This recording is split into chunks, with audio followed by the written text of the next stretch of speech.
Et puis enfin, je ne peux pas m'empêcher d'en parler, c'est concernant les questions de paix. Ça a été dit par Arthur, la question de la paix est au cœur de notre campagne, par Julien, la sortie de l'OTAN. Il faut qu'on sorte de l'OTAN. Mais c'est pas que ça. C'est pas que ça.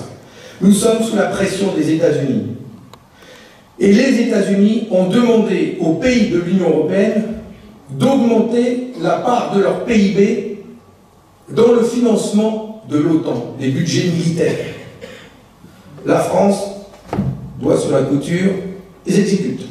Angela Merkel, pareil.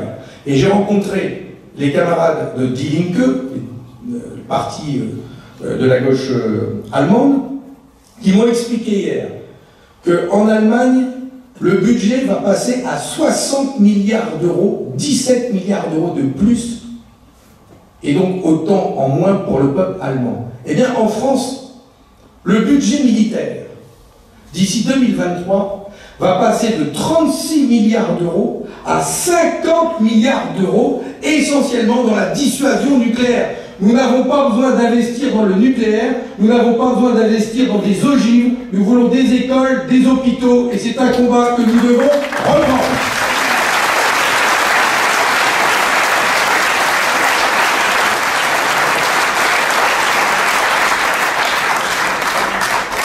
Enfin, et pour finir, je vais tout simplement vous inviter à vous mobiliser massivement pour notre liste, parce que le 26 mai, il faut créer la surprise, pour plein de raisons.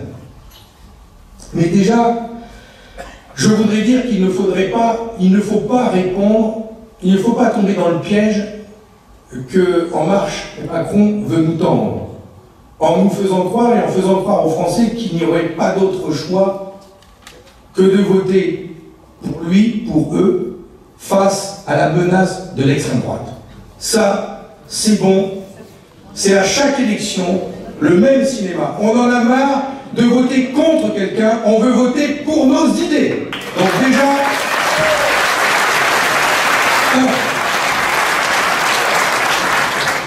Et en plus, franchement, entre le libéralisme de Macron et le libéralisme de l'extrême droite, on ne choisira aucun des deux, hein, c'est choisir entre la peste et le choléra. On veut du progrès social, on veut de la justice sociale, on veut de l'air, de l'oxygène. Voilà.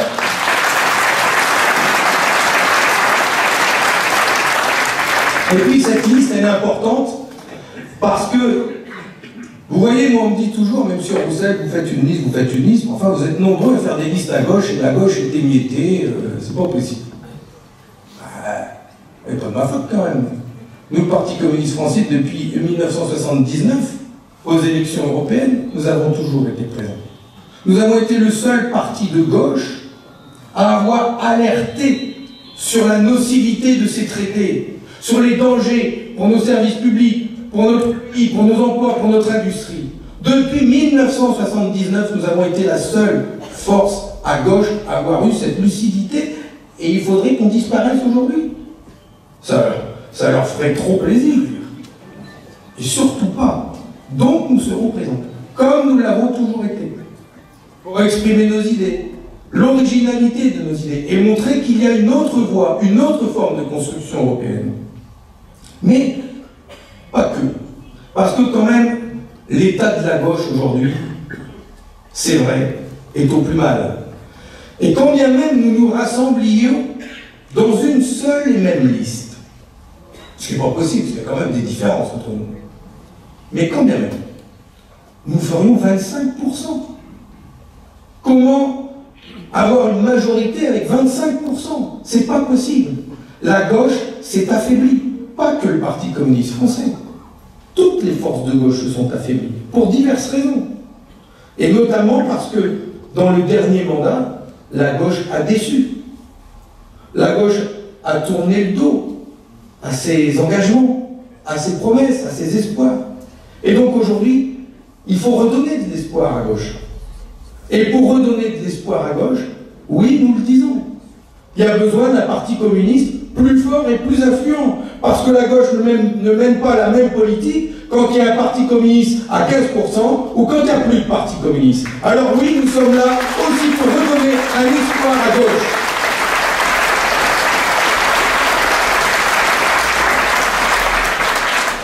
Et envoyer des députés communistes au Parlement européen, c'est la certitude d'envoyer des députés honnêtes, sincères, incorruptibles.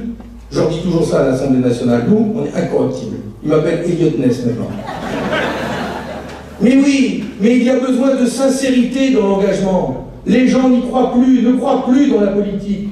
Comment ne pourraient-ils pas croire dans des militants communistes comme ici, engagés, les pieds dans la glaise? C'est eux qui demain vont aller négocier avec les GAFA, avec Uber. Enfin, c'est à des hommes et des femmes comme ça qu'il faut faire confiance. Et c'est comme ça qu'on va redonner confiance à la politique. C'est pour ça que nous irons jusqu'au bout.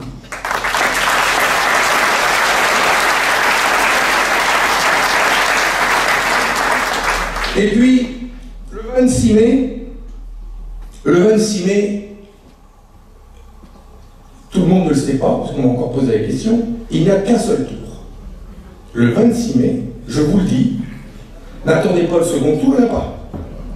Il n'y a qu'un seul tour, c'est le 26 mai. Et le 26 mai, on vote à la proportionnelle, sur une liste. Donc chaque voix va compter.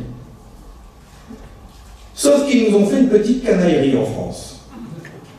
En Allemagne, puisque j'en ai discuté avec mes collègues, dès la première voix, ça compte pour avoir des députés. Il n'y a pas de seuil. En France, il faut atteindre 3% pour être remboursé. Ça ne fait pas peur, même pas mal que je leur dis. Mais il faut avoir 5% pour avoir des élus. Et on en a 4 d'un coup. En Allemagne, à partir de 1, 1,5, ils ont un député. Et bien nous, à 5,01%, on a 4 députés. Alors, quand vous voyez des listes qui font 7, 8%, je ne vous dis pas lesquelles, et que vous hésitez à voter pour elles, quelques voix de plus peut effectivement leur faire gagner un député. Mais si vous votez pour nous, et qu'on passe les 5, c'est pas un député, c'est 4. Alors faites en sorte que le 26 mai, nous ayons 5%, et on enverra Marie-Hélène Bourlard, Jacques Brossard, Patrick Mullaris, Marie-Pierre Vieux au Parlement européen.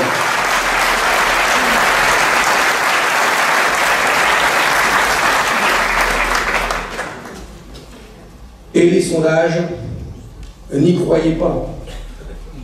C'est l'écume des vagues. Ils nous font le coup à chaque fois. Et ils nous disent, mais vous êtes petits, vous faites 2%. Ce à quoi je réponds, d'abord, je préfère être petit et voir grand qu'être grand et voir petit. Parce qu'il y en a qui sont grands et qui voient petit quand même. Mais au final, je préfère être grand et voir grand, et avec vous, j'y crois, l'humain